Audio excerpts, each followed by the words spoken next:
And, we're back. You're listening to the Talkin Boxing with Billy C. show. I want to give a shout out to our ESPN New Hampshire listeners. Glad you guys are joining us today, and we're glad we're part of your sports programming lineup. And in case you haven't gotten a copy, don't forget to get a copy of my book, Tom Molyneux, From Bondage to the Baddest Man on the Planet. It's available right now where all good books are sold, and you can literally get a copy of it right now if you visit barnesandnoble.com or amazon.com. Now, if you're looking to get a signed copy, visit our website, www.billycboxing.com, and click on the book club section and follow the directions there. You can also get a signed copy by hooking up with me when you see me at a live event. I usually have some copies with me. Or if you plan on going to the International Boxing Hall of Fame induction weekend this year, I will be set up at a table with the books, and we'll be selling them at a discount price. Now, if you're looking to get an electronic version, it's available on Kindle and Nook and all that stuff. So get yourself a copy now, because if you haven't gotten a copy, what the hell are you waiting for? Joining me right now, Boxing Hall of Famer, New Jersey Boxing Commissioner, Larry Hazzard. What's up, Larry?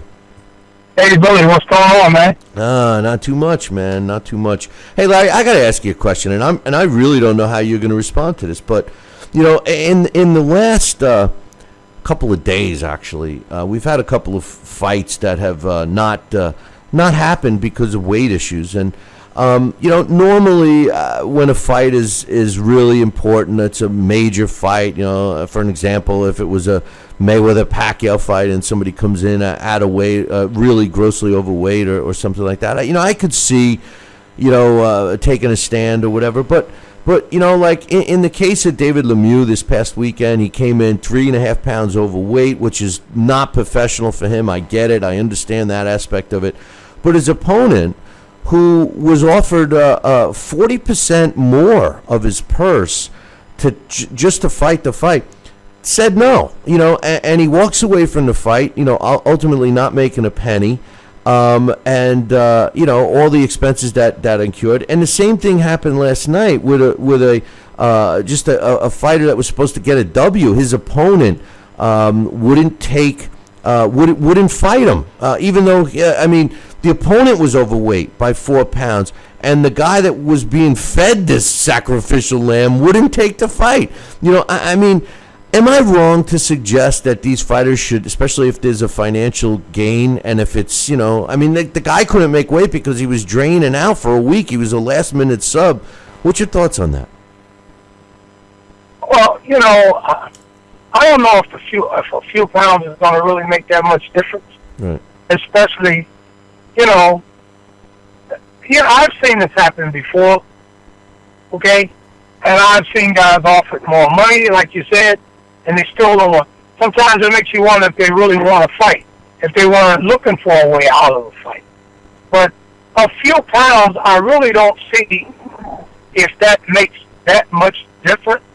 And also, it might be to your advantage, because to me, it tells me a little bit that the guy overweight may not be in the best shape that he could be in. So it might be to your advantage, with him being a few pounds over, because it's all probably fat and everything else, and he's not not quite as conditioned as he would be if he was in shape. So I just don't see where it makes much of a difference, especially if it's a fight that everybody wants to see also. So I think the fans are the ones who are going to end up on the short end of it, because somebody is not in as best condition as they could be. But I think that these guys should go ahead and take the fight.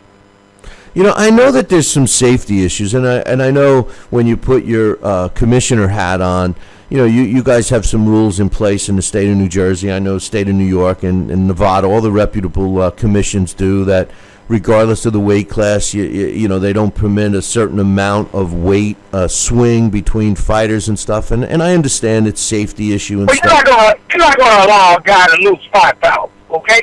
Well, isn't that the same thing? You got a guy that's you're looking at him. If it's a guy that's clearly overweight or something, it's a different story. Clearly looking fat. But if it's a guy that he's not going to lose 5 pounds in 2 hours. I mean, you got to make another consolation, I would think. Plus they're dried out anyway, so that you're not even getting a true representation of what the weight is going to be the next night for the fight, right?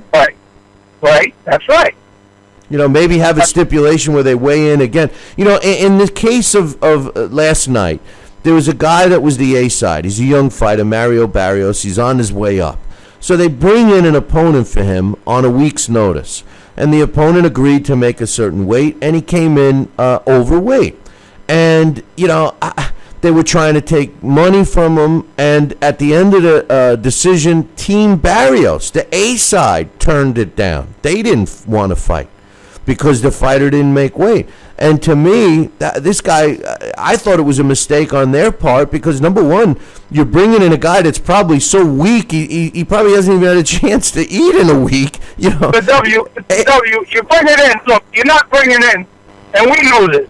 It's no big secret. You're not bringing in a guy at the last minute that's gonna be in the L column. Right. Okay? At least you're not expecting that. Right.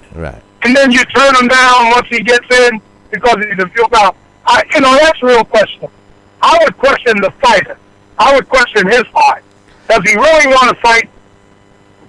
And that's what brings me to where my whole thought process was going, Larry. I'm saying to myself, years ago, again, we've learned a lot, so it's hard to really use this as ammunition. But years ago, you're a heavyweight fighter, and a middleweight wants to challenge you. They welcomed it. Go ahead, and there was no problem. And the bottom line is they were willing to do it.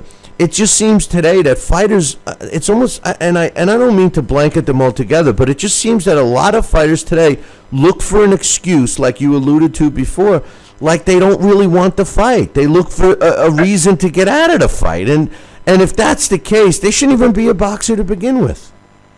Very true. Very true. And that's what happens.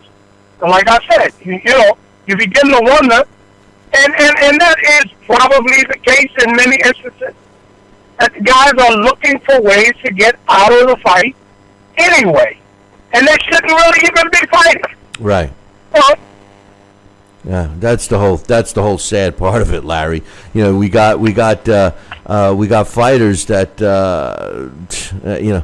we wonder why we're in the state we're in, and when you got guys that looking for an excuse, from everything, I mean, a couple weeks ago, you had the one team complaining they already had the rematch clause, and one team's complaining that they got dealt some bad gloves that were approved and sealed and all of this stuff. I don't know the Chudinov fight, but anyway, it was announced that the Keith Thurman and Sean Porter fight has been rescheduled now. June 25th is the date they're talking about. I hated to really think. I watched what a lot of people were saying on social media and in the boxing world about Keith Thurman, and that he really didn't want to fight, that he realized he couldn't win, and he fabricated the accident as an excuse and all of this stuff, and even thinking that that's not true. Knowing that the doctor said there was no broken bones, there was nothing, knowing that the doctor said he couldn't train for 1 week, to reschedule a fight 3 months down the road, to me a red flag goes up, thinking that maybe they thought as the fight was getting closer that maybe they were preparing the wrong game plan or something like that. What's your thoughts on that? I mean, the guy, if he feels he can't beat the guy, 3 months isn't going to make a difference. But what do you think is the more logical reason why they scheduled it so far in advance? That I have no idea, Billy. I really don't feel. I think that Thurman is a very competitive fight for Porter, and I can't imagine. I just can't believe that Thurman doesn't feel that he could beat Porter. So I really don't know. Could be that they didn't like what they saw in training, if that's the case. Or, what's to say that the guy really didn't have an accident? It's hard to find an answer for these fighters today. Billy, I tell you. Some of the stuff that they come up with, it's just a different ball game altogether now. And it's hard to tell. I don't feel that, that Thurman has any fear of Porter, and if they schedule it 3 months down the road, there has to be a legitimate reason for it. Maybe, feels that that's what he needs to get in top condition. Once again, looking for an excuse to get an extension, and get the advantage. I don't know, Billy. Well, maybe I thought maybe it had something to do with the television schedule. CBS. Maybe they didn't have an available date for 3 months, but it was such a high-profile fight. I mean, to me, it seemed more important to even if it had to land on a different network, or to me even, which is going to be a good segue for my next question for you. But to me, that was a pay-per-view worthy fight. I mean, I really didn't think that they should be held hostage by a network. Well, to me, I agree. I mean, that to me is a fight that's worthy of a pay-per-view viewership, and share with another network, maybe. Yeah, or even do they have. Actually, the guy's in your state. He's out of Jersey, but he does. If it's not HBO pay-per-view, it's not Showtime pay-per-view. My man Doug does the rest of them, and they're usually the pay-per-views that are not the regular price, maybe $29.95, $49.95, that kind of thing. But it's available on all of the platforms. Go with something like that. I mean, to wait that long, it just seems fishy to me. I don't know. And I agree with you. I don't think Keith Thurman is afraid of Sean Porter or anything. It does seem kind of strange, but it is what it is. Yeah, I don't know. And fight, it just seems go ahead. Personally, I think, I think Thurman has a good chance of winning that fight. Well, I mean, you know what? The only loss that Sean Porter has was against the guy that can box, and Keith Thurman can box. So right. I agree. I mean, when the first date was set, I mean, I was leaning towards Porter only because I like Porter. I like his mental attitude. To me, he's a fighter. He takes it like a grain of salt. He goes in and he'll fight whoever.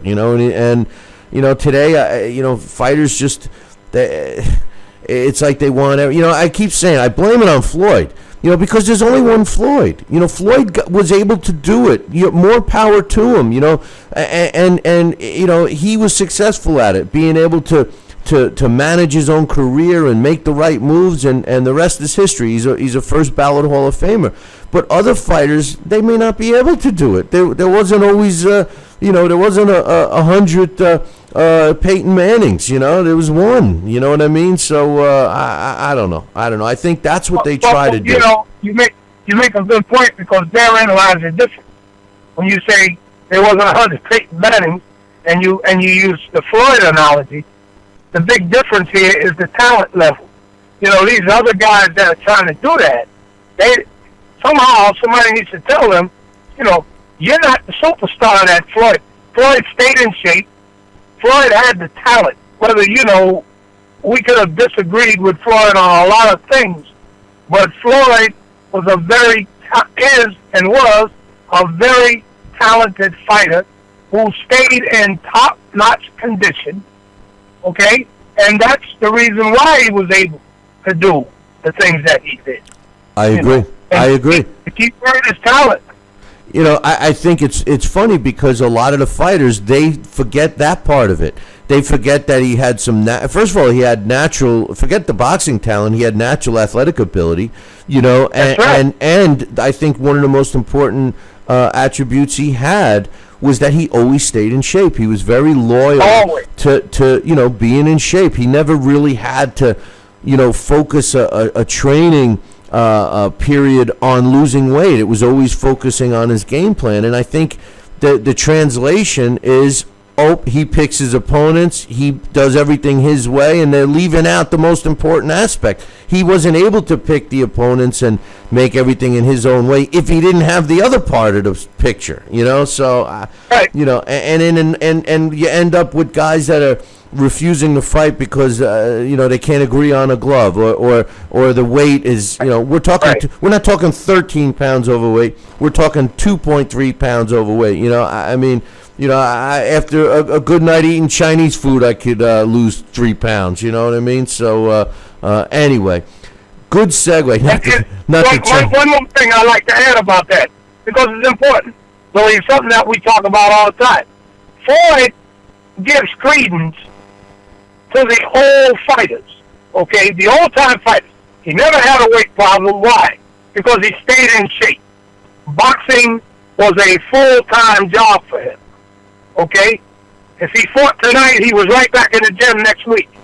And if you look at the great ones of today, and it's not really a lot of them, but your Floyd Mayweather, your Bernard Hopkins, what's the common denominator of those guys? They stay in tip-top condition. Never have a weight problem. And that's the difference. And that's a throwback to the old fighters of yesteryear. Well, it's even harder, and I'm going to give guys like Floyd and Bernard Hopkins a little credit here, because back in the old days, and I'm talking old days, not the 80s, I'm talking about prior to that, they fought so much more frequently, Larry. So they were always in shape, They were always in shape because they fought a lot more. And they didn't have the knockout, drag-out top fights every time. They had some layup fights as well. Sugar Ray Robinson, the greatest fighter of all. There's a lot of guys on his record that were definitely not the best of the best. But they were always in shape, So I think it's actually harder for fighters, and I guess the proof is in the pudding, because there are so few that maintain a good fighting weight. Floyd and B-Hop are a couple of the rare ones. How many times do you hear these other fighters that they balloon up, between fights, and they're spending the first 4 weeks losing 20 pounds or 30 pounds. It's worse than me, for God's sakes, Because they don't live the fighter's life. They're eating cheesecake, drinking beer, drinking alcohol, hanging out, partying and all. That's not a fighter's lifestyle. No, that's a radio guy's lifestyle. That's what I try to do. That's right. But anyway. You and I both like Terrence Crawford a lot, and they were trying to get him signed up to fight Ruslan Provodnikov, and it was released the other day that Ruslan Provodnikov actually jumped ship. He's signed a multi-fight deal with Showtime, and he's going to be fighting up at Turning Stone in June, and blah, blah, blah. Right after that, it was announced by Top Rank. Hall of Fame weekend, by the way. Yeah, I know. I'm working on it. Right after that, it was announced by Top Rank that Terrence Crawford now will start to appear only on pay-per-view, and he cited some HBO issues that their budget isn't there, and they're forced to go pay-per-view only. My big question this week was, as much as I love Crawford, and as much as I think that he's clearly one of these young fighters that we're going to keep an eye on, that's really the future of the sport for the next decade or so, or at least 8 years. Do you think he's ready for pay-per-view? I mean, yeah. I mean, do you think they're lowering? Do you think we were spoiled with the Manny Pacquiao's and the Floyd Mayweathers doing, the amount of buys that those two guys were able to do, and now all of a sudden you're looking at a Crawford fight, and you say to yourself, how many buys could he actually do? I mean, what are they anticipating? 100,000, 200,000? I mean, could he even sell that many? What's your thoughts? Well, we're right on. Once again, I don't think he's at that level yet. Okay, and because Pacquiao's on the way out and Floyd's gone, these guys are in a rush to take their place. But you have to admit, those guys earned their way to that level. Floyd earned his way. And again, we criticize Floyd a lot for the way he picked and chose, and even the way that he fought sometimes. But he earned his way to the level that he reached. Pacquiao certainly has earned his way to that pay-per-view level. Terrence Crawford, he's on his way, but he's not there yet. Not in my view. He's not there yet. You know, I think that he still has to fight. I mean, he's getting there. And I think at the rate that he's going, and at with some of the fighters that they're putting in front of him, that's bringing out his real talent, he's on his way. But, you know, for him to go and jump like the pay-per-view now, I can't see him. I can't see the buys, not right away. So, you know, they're going to be hurting. They're going to be hurting on those buys for a while. And, you know, I just think that they have to build him a little bit more. He's on his way, but I don't think he's gotten there yet. So we'll have to wait and see. Yeah, well, you know, it's the formula that kind of hurt boxing for a while. Make the fans pay for it. And this way, really the only nut that the promoter and the network has, you know, the pay-per-view provider, is the production cost and the purses for the fighters and, you know, the operation cost of the venue and so on and so forth. So it makes it the possibility of making a profit much easier than just selling tickets.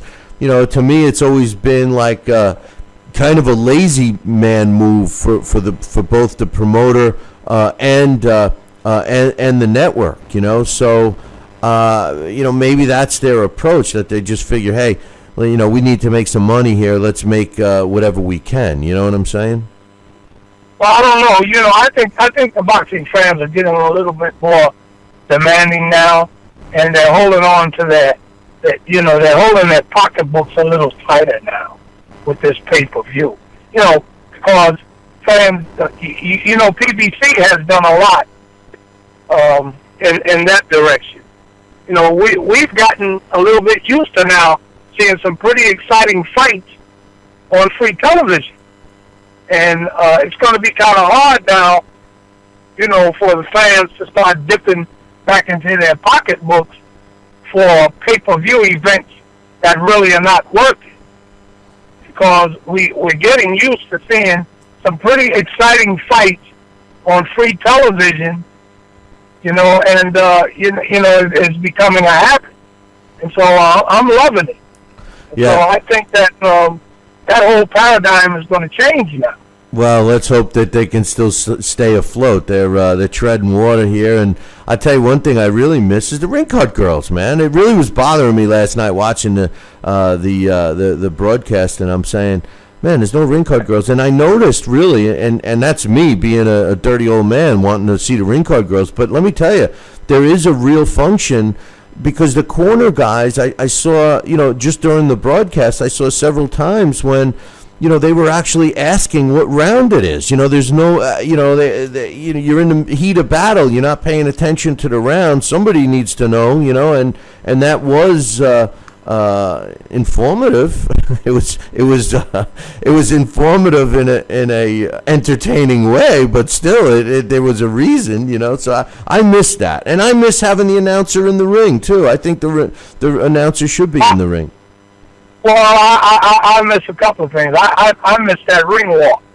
You know, to me that was exciting. Yeah. Especially going back, you know, I miss seeing that Mike Tyson coming out with that towel over his neck and his entourage behind him. That you know, goes. There's a lot of history to that whole ring walk, and you know, it to me, you can't take away certain things you shouldn't take away. And I miss that announcer in the ring also, and the ring card there.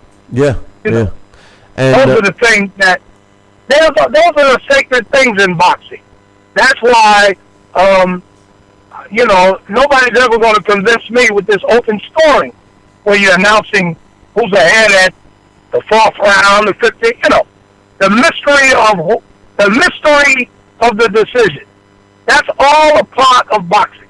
yeah, well, that the corners knowing could be really hurt them. You know, hey, look, we're way ahead on the scorecards. Take it easy, and then next thing you know, you get caught with a shot out of nowhere, and the fight's over. You know, so I don't like it. I don't like it. Whether they have to make it public or not to to somebody. Who knows? But it shouldn't be to everyone. Hey, Larry, we're running out of time. One quick question.